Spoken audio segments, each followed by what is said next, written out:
Étant le socle sur lequel repose toute nation, la culture est l'essence de l'identité nationale, la matrice de la gouvernance, le moteur de l'économie et le fondement de l'unité sociale. En proclamant 2025 année de la culture, le Mali ambitionne de transformer sa culture en un catalyseur de changement positif.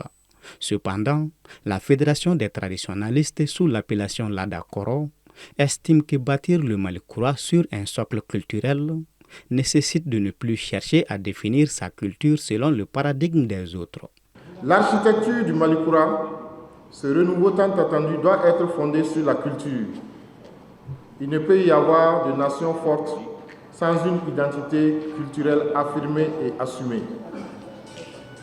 Dans notre culture résident des expériences ancestrales de sauvegarde de l'environnement, de gestion du pouvoir, de distribution de la justice, de médecine traditionnelle, de sciences et de technologie.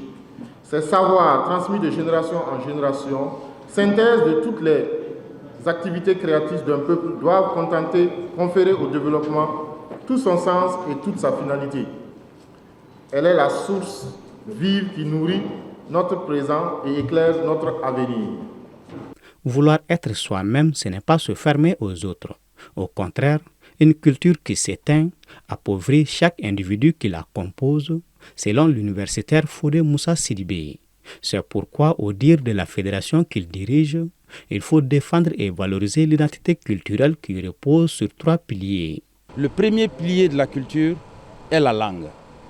Et c'est très bien, les autorités ont beaucoup fait pour les langues, qui sont devenues des langues officielles. Mais cette année 2025, les langues doivent connaître une autre prise en charge, une autre évolution positive. Deuxième pilier de la culture, ça c'est les croyances. Les croyances, et qui dit croyance, il y a la spiritualité dedans, il y a les religions dedans. Troisième élément, c'est les pratiques, ce qu'on appelle les us et coutumes. Nos us et coutumes doivent être mis en avant. Il ajoute que la culture façonne les modes de pensée, les valeurs et aspirations.